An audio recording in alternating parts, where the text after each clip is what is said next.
Elizabeth City is the Pasquotank County Elizabeth City Tourism Development Authority. We are essentially the storytellers of our community, and we have the pleasure of sharing all of the amazing things that are happening here with the world, potentially, and inviting people to come here to experience those things themselves. The incredible amount of historic renovation that has happened in Elizabeth City, and specifically downtown, is a huge help for tourism, in part because it's really our #1 attraction is downtown. People get to come here, they get to walk around, the amount of pictures that we see of people taking pictures of our public art, which is also another thing that has happened a lot in recent years. They go to our restaurants, they go to our breweries, they go to the wine bar, they go to the coffee shops, and they have a beautiful, safe place in which to have an experience in our community. Public art and public spaces downtown, hangout spots, gathering spots are absolutely huge. Palin's Alley is a perfect example of what's become the heart of almost our entertainment district downtown, and it drives significant economic impact, not just from visitors but also from the locals, because it's just a fun, beautiful, clean space to hang out with lights, murals, and all sorts of public art. So we see it's one of the many things that makes our overall community an amazing place to come visit. In the vicinity of where we are standing now, we have 3 amazing alleyway activation projects that we have done. One was completed by contributions from the surrounding business owners, as well as some financial dollars contributed by our Main Street program. That is Palin's Alley, which we knew was going to be an amazing alleyway transformation, but we had no idea the culture that would grow and how it changed our downtown culture from middle-aged and older folks to a younger and more diverse demographic. It totally changed the vibe in our downtown area.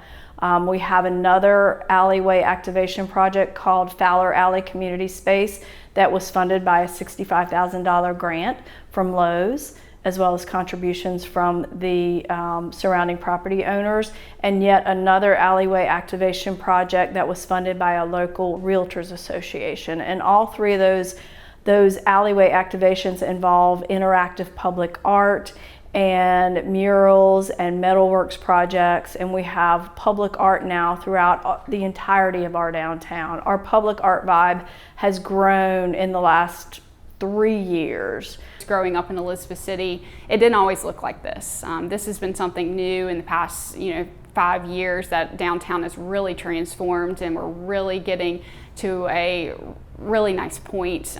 I really saw the opportunity of let's sit down with the developer, let's get creative. Okay, we can't do this one item, but what can we do? How can we change this? How can we rezone this area to create something that's going to be everlasting and an impact in Elizabeth City? And I think that was just a game changer for our department, and changing that mentality so that we really partnered with the developer instead of working against each other.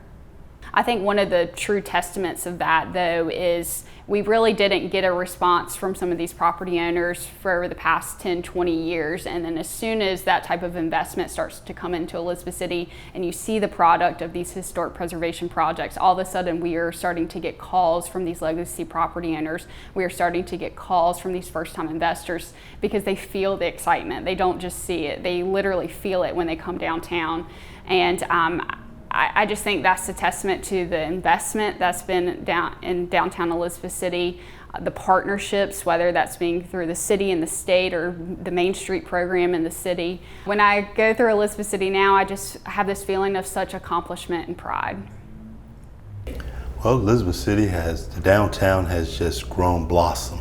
From seeing it when we were doing streetscape to where roads were being torn up, buildings unoccupied, and then just people moving out of the downtown because no life. But now when you turn and fast forward to where we are today, Elizabeth City downtown has full of life, continuing to go up. People are excited. It's an atmosphere of enthusiasm here in the downtown of Elizabeth City. And it's just great to see people coming from Camden, Pasquotank, all over just to enjoy and be part of. So when we see buildings now that used to be vacant, now we actually see businesses there. And so the excitement, the atmosphere that's downtown is just unbelievable.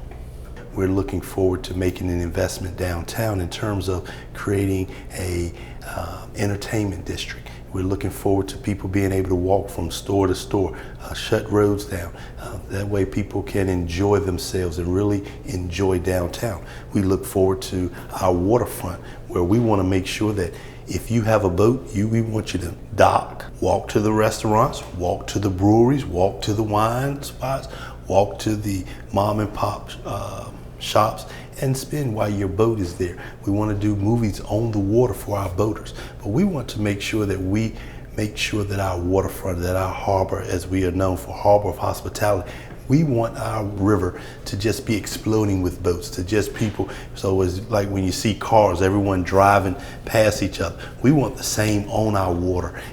Just being able to come downtown and see the people downtown, see the crowds that are downtown on First Fridays, see the crowds that come downtown even on the weekends now, where a lot of people thought downtowns were just empty, vacant buildings, and now we see that they're not anymore. That they are vibrant, that they're new, they have a new purpose, and people have invested time and money into it.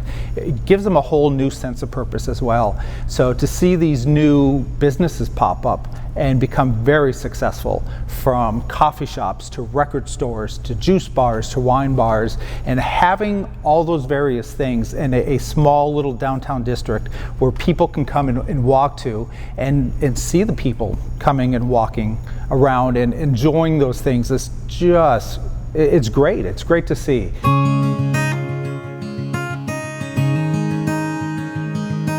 Just recently, I mean, we've had numerous buildings downtown sell for way more money than I would ever pay for them to, start messing with them. And that's hype. I mean, that's people being excited about downtown. That's people who want to be part of what's happening here. The amenities and infrastructure downtown certainly play a role in how successful we are in being able to recruit good talent coming to the area. I do work in a different industry, manufacturing, and we're constantly looking for technical people, engineering types. We're pulling a lot of the younger folks right out of college, and those younger individuals look for certain things in the areas that they go and live and work. And the redevelopment downtown has certainly helped us in being able to recruit some of those individuals for our company. I believe, the group of investors that we've had in Elizabeth City and the group that has really focused on historic preservation along with the state has just really understood the idea of what brings people to unique places.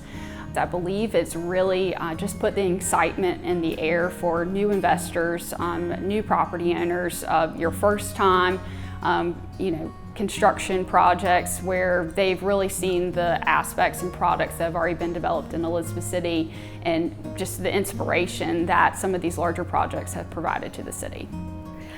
We have come a long way in the last 5 years.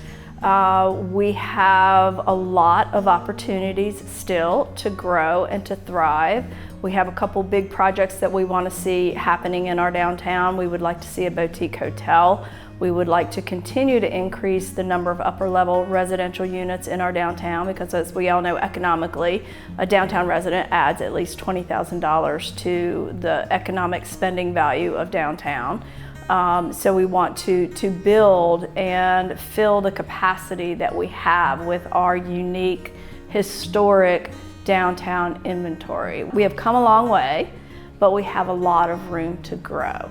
I think the developer investors have really seen the potential of what they could get back from their investment as far as incorporating residential space throughout their building, and then designating commercial space on the floor. We've definitely encouraged from a planning perspective to make sure that our first floor spaces in our downtown, or spaces that the public can enjoy, the community can enjoy, whether that be retail or breweries or some sort of restaurant space, with your second and third and beyond being residential space. I will say in 2018-19 we had 243 residential units in downtown Elizabeth City, and that involves upper level residential as well as, we have some homes in our central business district.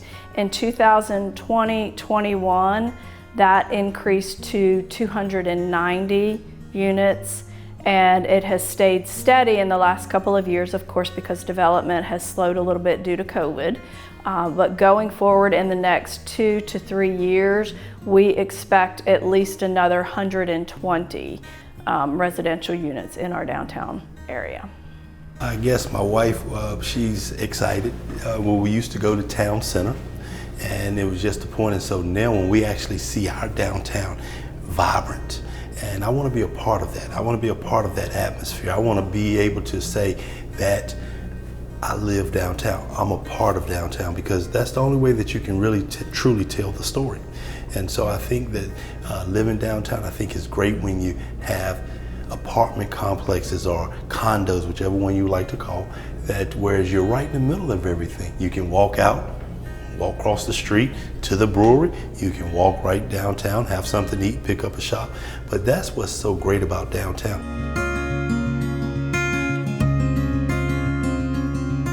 Coming up the bridge, the Weatherly Lofts and Perry Motor Company are one of the first buildings you see, and I saw that in a dilapidated state, and there was a for sale sign on it, and took the project to my partner, and we analyzed the cost of construction, rents, and then we just sat on it for 2 years and didn't make an offer on the building, and I kept kind of nudging my partner on it, and the time was right. We ended up purchasing the building and starting the renovation. The building is steel columns and steel beams, and then it has wood infill, so it's kind of a hybrid of all sorts of different structural members. And there was some cracking in the masonry facade, and then there was quite a bit of termite damage, and the roof had let in a lot of moisture, so there was also some rot. Primarily the structural issues were primarily based in the Weatherly building. The Weatherly Lofts and the Perry Motor, it's a little legendary in town. It had sat for a long time, and so when we said we were going to develop it, I think the city at first they wanted to actually see if it was going to happen, and as we plowed forward, their excitement grew tremendously. And I would call it a partnership. While there was no formal partnership, there was an approach of, hey, we're going to make this project successful together. One of the great things about ECDI is, not being from Elizabeth City, not knowing everybody here, is I have one point of contact at ECDI that I can go to, and they will. It's a small town, so they know everybody, and so it's just having that local knowledge of how to get stuff done for an outsider, not feeling like an outsider because of the partnership. Well, I drive over that bridge every day. It's an hour drive.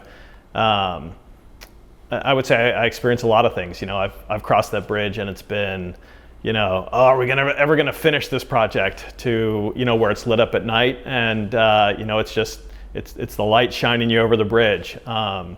Elizabeth City is a town where the roots run deep. People have lived here for years. It's Eastern North Carolina, and that's just been really cool to be a part of it. This building is mine and my partner's now, and so our roots are now in Elizabeth City, and it's a great feeling to be done, and that rush is over, and now we look around and we say, okay, well, what's the next one in Elizabeth City? So it's great to be part of a town that's growing and is I would say is part of the future of Eastern North Carolina.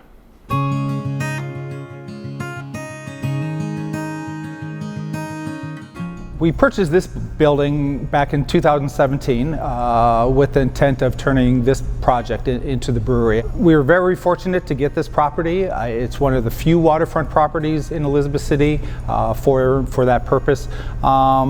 but it was also kind of in a disrepair as well. So with that, it took us quite a while through engineering, through a couple different engineering firms, contractors, to kind of get the feel and look that we wanted for this historical restoration.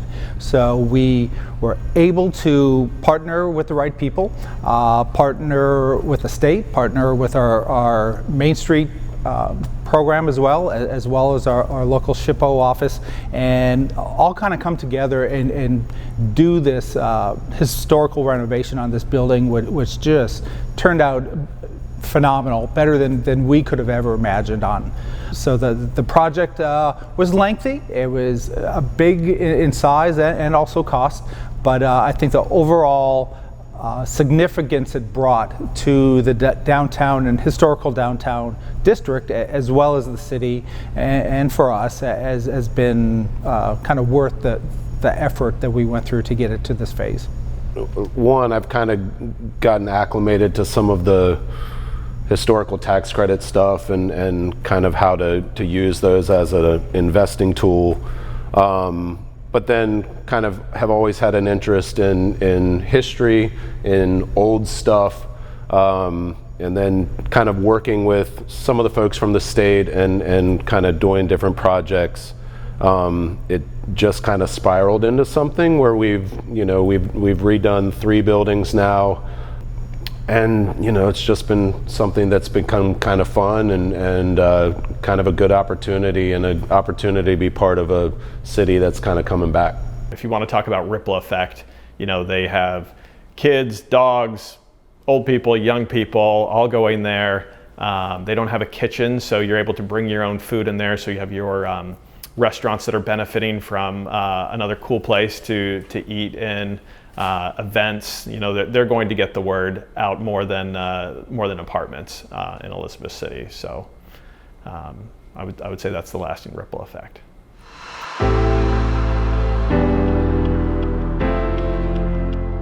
So that building I actually purchased on the courthouse steps back in 2016 with the intent of building a brewery in that building. So purchased the building. The building was pretty far gone as far as repair. It had been covered up with sheet metal, covered up with vinyl siding. Majority of the windows were broken out, and the roof was in very bad decay. So we purchased the building, put a new roof on to dry it in, and then kind of went forward with some blueprints and plans of how we want to lay it out. We kind of quickly realized that it would not be an ideal building for our project, and then decided to turn it into some retail spaces. We also partnered with the Main Street and was able to get their assistance on them helping us design a facade for it, and also creating some residential spaces in the upstairs of that building. We were able to put 4 apartments upstairs. They're very kind of urban, modern. They're very comfortable apartments, and it has been very successful in both the retail commercial end of it as well as the rental of the apartments upstairs.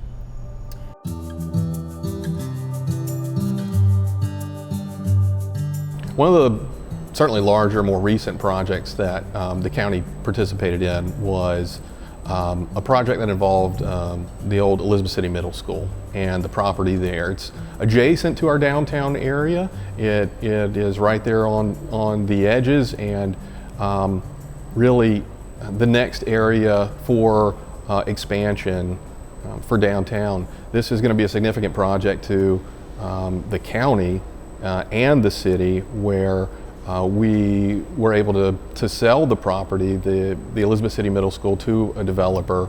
The county's also partnering with the City of Elizabeth City, the developer, and Parks and Rec to donate some adjacent parcels for recreational use, to build out the entire area around the new apartment complex. And that's going to really set the stage for the next 5 to 10 years of growth and development in Elizabeth City, certainly that corner of downtown. We're currently working on the Elizabeth City High School, which is 3 different buildings. It's an annex that was in the 50s, a 1920s old school, and then a 1950s gymnasium. And then there is the Elizabeth City Grist Mill, which, while isn't historic, is a historic building. So, I guess you could say we have a fatal attraction to historic buildings, wherever they're located. Do more. We're working on a couple of projects, hopefully, in terms of expanding our waterfront footprint here in the city of Elizabeth City. But definitely I see that with the continued growth of downtown with new businesses, new restaurants, but really focusing on trying to have more traffic in our Pasquotank River and creating an excitement. 5 years ago, if you wanted to put a business in a downtown storefront, you could just about pick your space, and it was very inexpensive. Now you're lucky if you can find anything to rent, and the values have gone up and the rents have gone up, and downtown is thriving as a part of that. So yeah, we were motivated to be a part of kind of lighten that fuse, and turned out it surpassed our wildest expectations. So it's been really cool to be a part of it.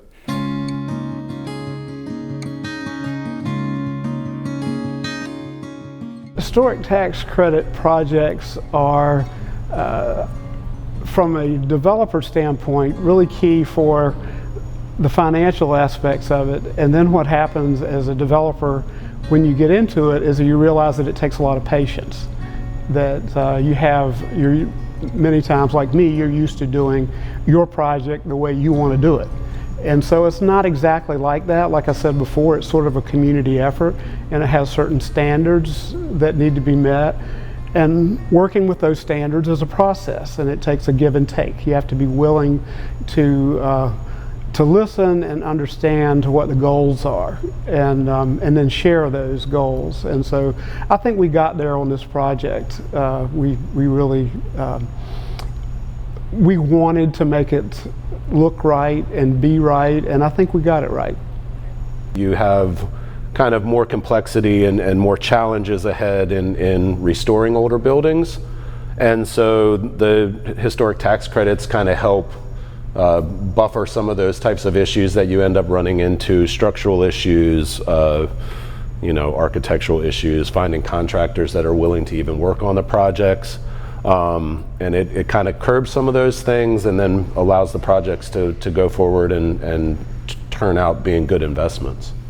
But we found out about the historic tax credits in the first few months, and got in touch with people, Reed Thomas and Tim Simmons and others from Greenville and Raleigh, and educated ourselves on the process, and it was instrumental in making the project work financially. The tax credits and the city business improvement grant, that really bridged the gap. Yeah.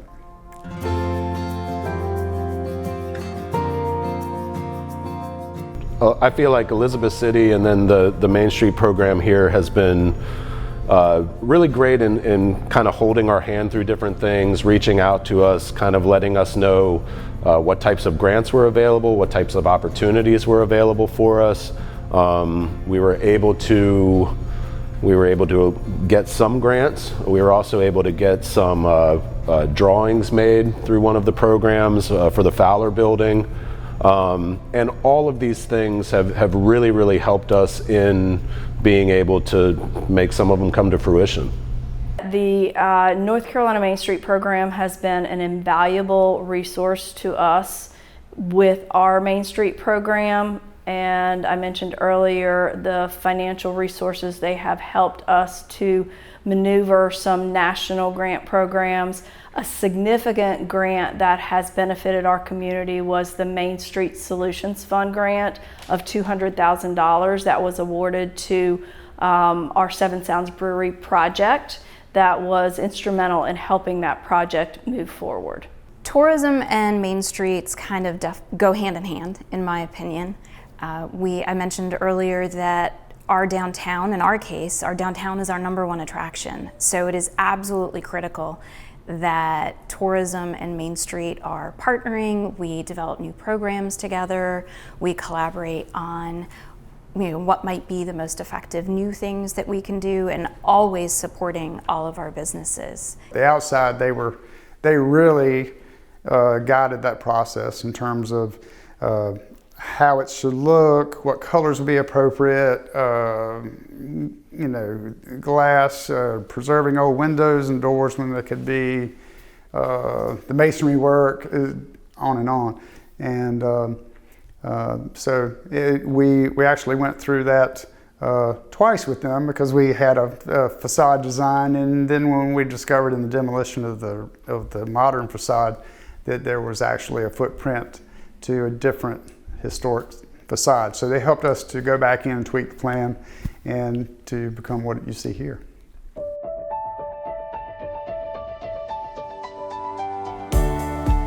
Between 8 and 10 years ago, both the city and the state invested a significant amount of money in the downtown area for some major infrastructure improvements.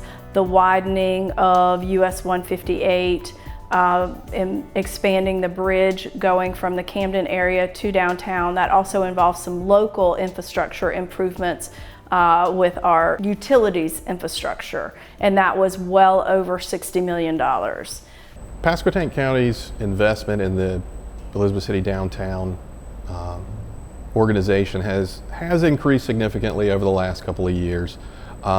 Percentage-wise, it's a much bigger increase because we started at a very low dollar amount. Still today, it's still relatively low dollars for the county budget.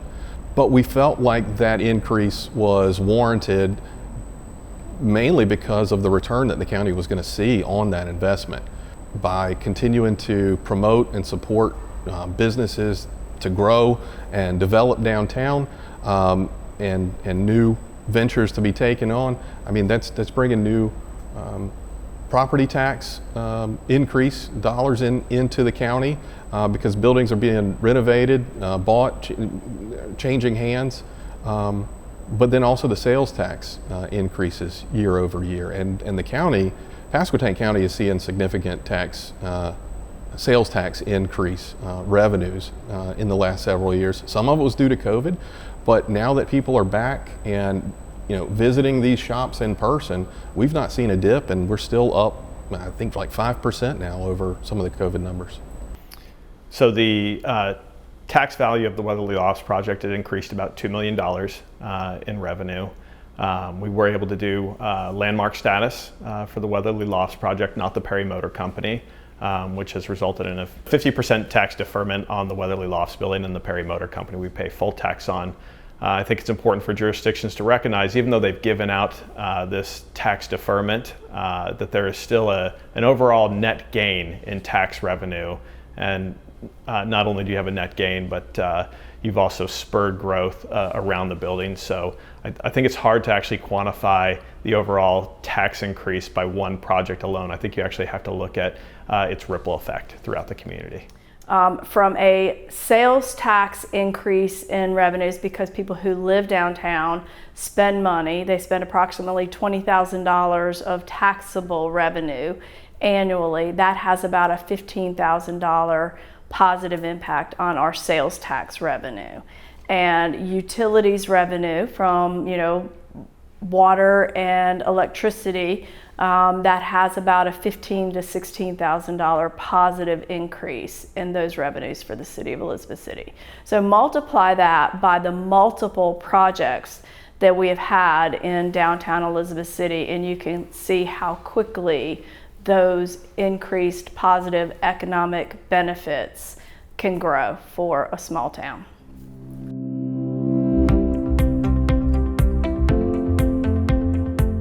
So some aspects of our zoning ordinances and our planning department has been able to incorporate with some of these developers to help them get to these products are things such as conditional zoning, form-based code that have really allowed us to rely on the negotiation to make these projects work. We've increased density in some areas, reduced some requirements in other areas that just didn't make sense, but we've been able to come together along with the city and city council and managers at the time to really create a product that both benefits the city and the developer. Before I got here, there was actually some text amendments that were able to be incorporated into our ordinance that City Council approved to allow breweries in Elizabeth City for the first time. They focused more so on the downtown because that's when the downtown growth was happening. Here recently, we've had so much growth and so much interest in that type of use that we've incorporated more text amendments to allow breweries outside of our downtown area so other areas of our city can incorporate the same use. When someone wants to work on a project downtown, even if they don't really know exactly what they want to do, and 99% of the time they don't know exactly what they want to do, we will immediately schedule an on-site with all of our key departments, with Elizabeth City Downtown, with our planning department, with our police department, with our fire department, with our building inspections department, and meet on-site and say, hey, what is it that you want to do? And that is an incredibly valuable program because if we did it individually, you know, the fire department may say, okay, you can't do that, but you can do that. But then the building inspections department might come in the next day and say, oh, you can't do it that way. But having everyone in the room at the same time that can bounce and banter off of each other and work through the solutions to help the investor or the property owner move forward.